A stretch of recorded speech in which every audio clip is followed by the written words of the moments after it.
happy holidays to everyone, especially to President Obama and his family, and to the Vice President and to his family, who lead our nation in these difficult times, knowing that with full faith, our best days are still very much ahead of us.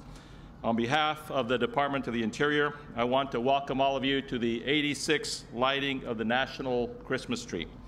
Tonight, we continue a proud tradition, one that dates back to 1923, when Washington, D.C. schools asked for a Christmas tree right here at the Ellipse, in the heart of our nation's capital.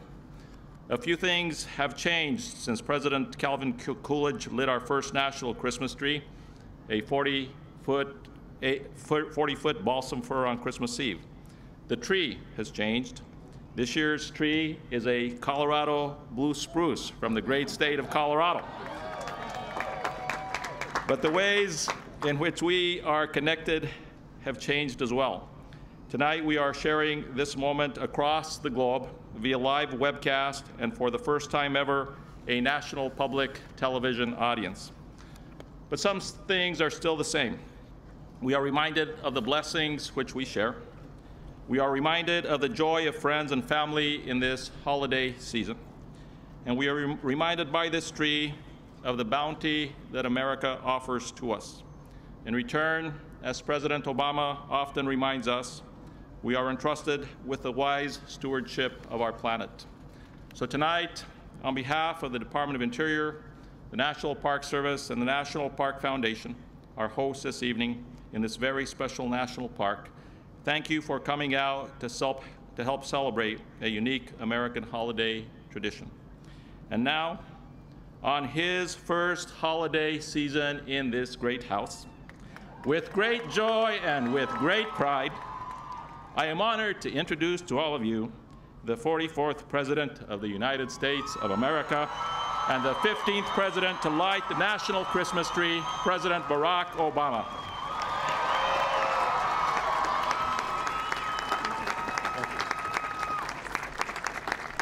Thank you. Merry Christmas, happy holidays, Washington, D.C.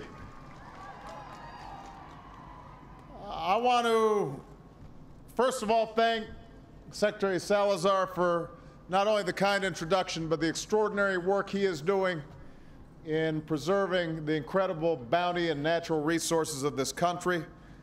I want to thank all those involved in helping to organize this great event. Thank you to Randy Jackson and all the performers putting on an incredible show. I told Sasha, we're not on American Idol. No singing.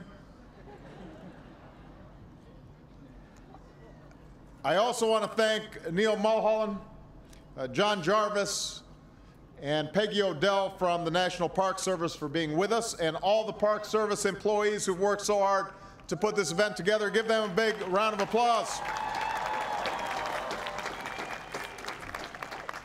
And I want to thank my outstanding Vice President and his gorgeous granddaughters, Joe Biden. Stand up, Joe.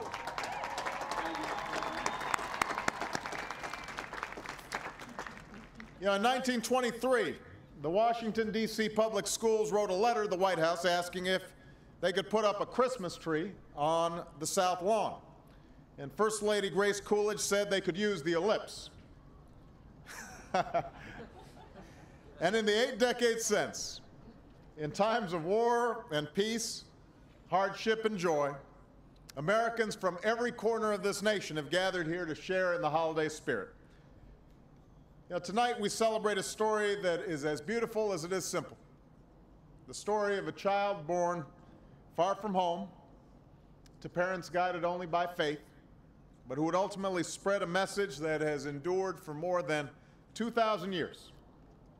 That no matter who we are or where we are from, we are each called to love one another as brother and sister. And while this story may be a Christian one, its lesson is universal. It speaks to the hope we share as a people, and it represents a tradition that we celebrate as a country, a tradition that has come to represent more than any one holiday or religion, but a season of brotherhood and generosity to our fellow citizens. It's that spirit of unity that we must remember as we light the national Christmas tree, a tree that will shine its light far beyond our city and our shores to every American around the world. And that's why tonight our thoughts and prayers are with the men and women who will be spending this holiday far away from home. The mothers and fathers, the sons and daughters of our military who risk their lives every day to keep us safe. We will be thinking of you and praying for you during this holiday season.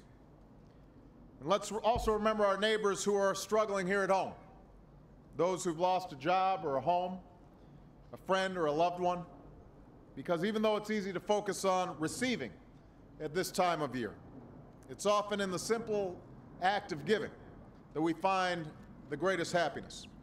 So on behalf of Michelle and Malia and Sasha and my mother-in-law, Mama Robbins, I want to wish all of you a very Merry Christmas. May you go out with joy and be led forth in peace. And now to the serious business of pressing the button and lighting this beautiful tree.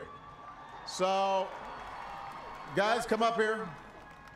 I need some assistance. I'm technologically challenged and I might not get this right. So we're going to do a countdown starting from 5. Everybody got to help me out here. 5, 4, 3, 2, 1. Oh! It worked.